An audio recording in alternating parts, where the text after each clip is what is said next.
And now, the general weather around Alaska.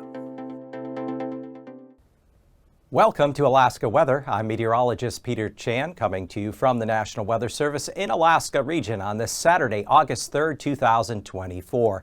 And if you'd like additional weather information on top of what I give you in this YouTube video, you can go to weather.gov.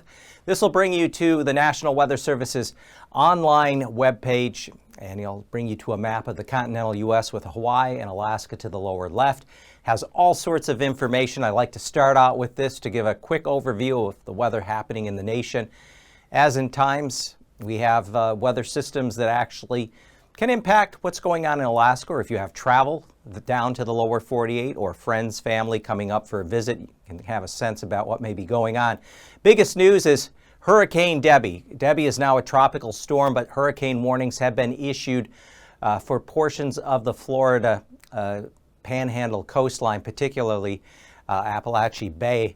And that will be as we go through Sunday into Monday. That system is looking to intensify to hurricane strength and remains at least initially off the west coast of Florida, which would allow for this to strengthen before coming into Appalachia Bay. So that's the big weather news coming up later this weekend. And then here along the East Coast, we have severe thunderstorm watches and some flood watches for the potential for flash flooding. Further west, heat advisories, excessive heat warnings around Death Valley, Las Vegas.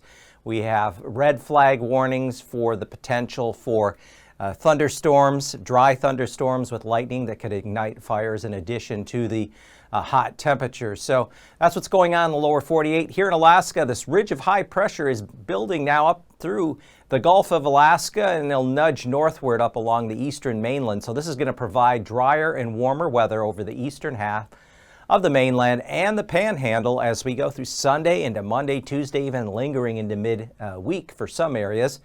We also continue to carefully watch and monitor the Suicide Basin Ice Dam above Mendenhall Lake and River there in the Juneau area. If you recall, last year around this time, there was a catastrophic flooding from the result of that ice dam releasing. At this point, the ice dam has not released yet. It's being very closely monitored, but once that process begins, the Juneau Forecast Office will issue flood warnings for the Mendenhall Lake and River downstream. So stay tuned to that if you're in the Juneau area. We have high surf advisories along areas of the west coast, along with the potential for some moderate to locally heavy rain, especially around the Seward Peninsula as we go now through into Wednesday. But temperatures are going to be warming. We could see some readings in the 80s coming up here across the eastern interior that will lead to higher fire danger, especially along the Alcan border. So looking at a few of the webcams this afternoon, Dead Horse, partly sunny, 59. They'll hit 60 degrees today. Some areas along the north slope, eastern half of the Arctic coast could see temperatures in the 70s. That's coming up here early next week. Nome, not so much. Beneath the clouds, wind, occasional rain right now, some intermittent light rain, but some heavier rainfall will be coming up. At least a few inches of rain could fall in Nome between now and, say, Tuesday. And Kodiak, another place that's going to get rather wet. Partly sunny skies as of this afternoon. Temperatures in the early mid-afternoon going to top probably 60. But nevertheless, wet weather will start to return, if not later Sunday night into Monday, and continue. Kodiak area as well as Seward along the eastern Kenai could pick up a few inches of rainfall through midweek. That would be by the time we get especially Wednesday, Thursday.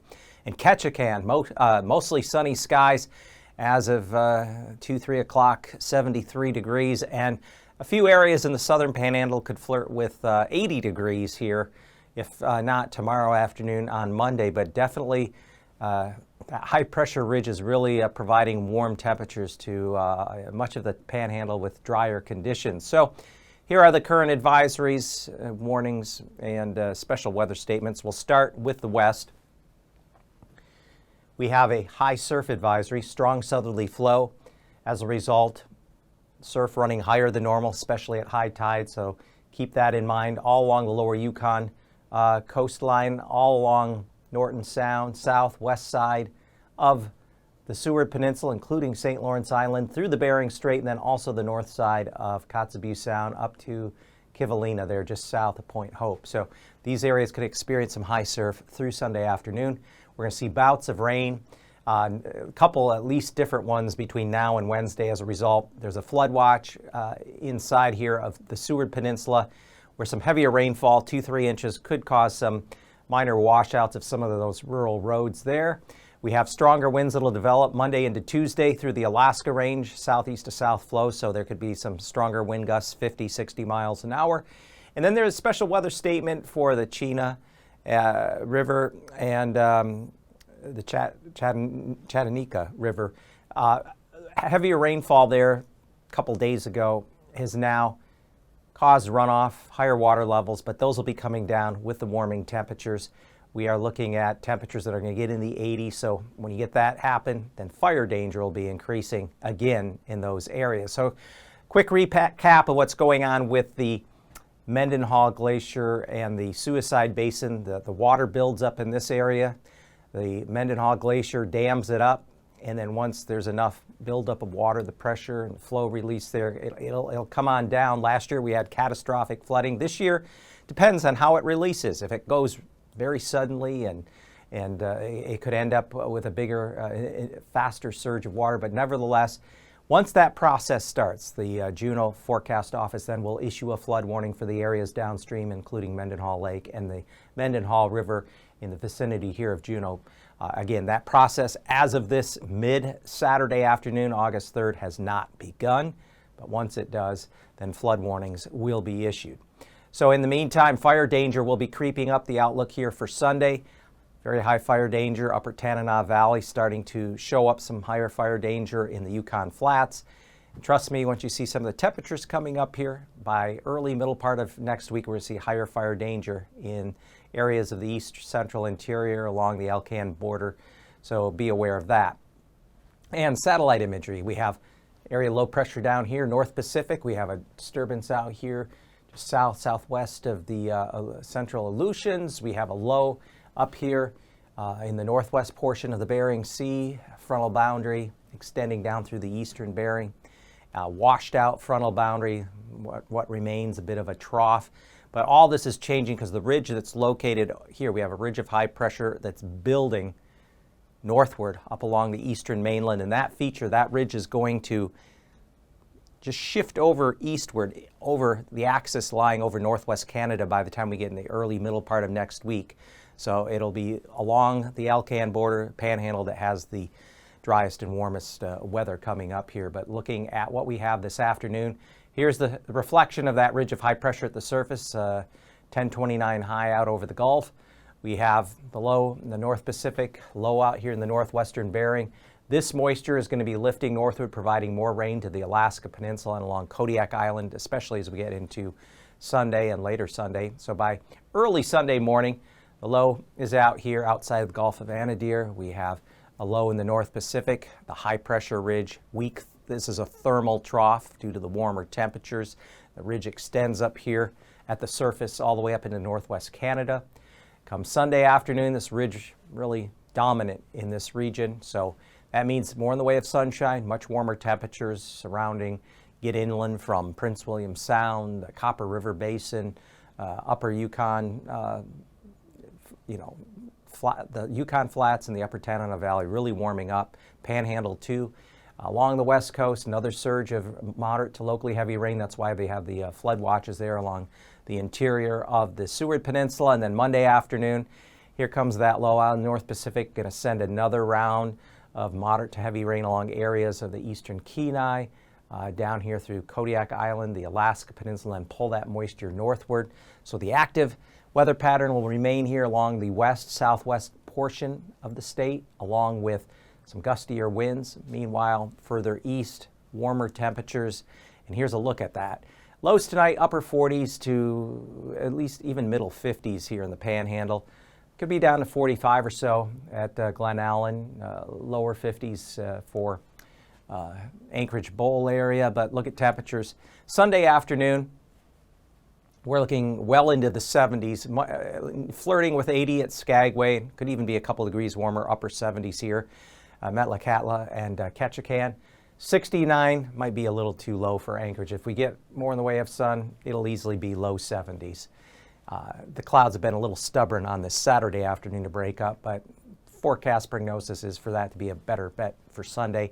And again, similar lows for Monday morning, maybe a couple degrees warmer in most other places. And then highs, here's an 80-degree reading, Craig, Klawak, up there at Skagway, and then also 80-degree reading at Glen Ellen, very probable here on Monday afternoon.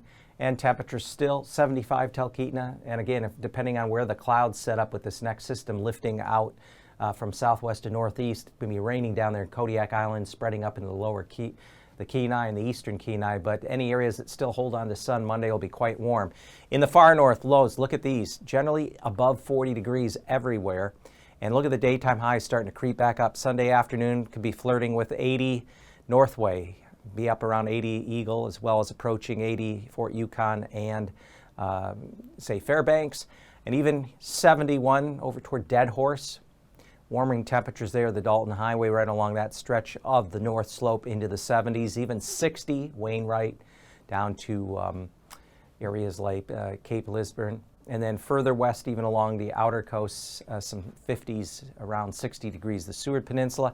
And temperatures Monday morning will be quite mild throughout all the central and northern portion of the mainland. Lows generally around or above 50. And then look at these highs. We got 80s, 84, 85 here, Fort Yukon, Eagle, Northway, 83. Fairbanks might even be a little conservative by a degree or two, could be a little higher. Areas here of the central eastern north slope in the 70s, maybe even near 80 degrees there. Along the west coast, coolest readings stay in the 50s from Point Hope down to Wales and Nome, but there's going to be episodes of rain lifting northward through that region. Southwest interior, lows generally above 50 tonight, and also extending out along the Alaska Peninsula, lower 50s. Sunday afternoon, though, again, with the cloud cover, it limits high temperatures to, at best, upper 50s to low 60s, though maybe squeaking out 69 there at King Salmon. And then for Monday morning lows generally around or above 50, a little warmer, lower 50s across the Alaska Peninsula out toward Dutch Harbor.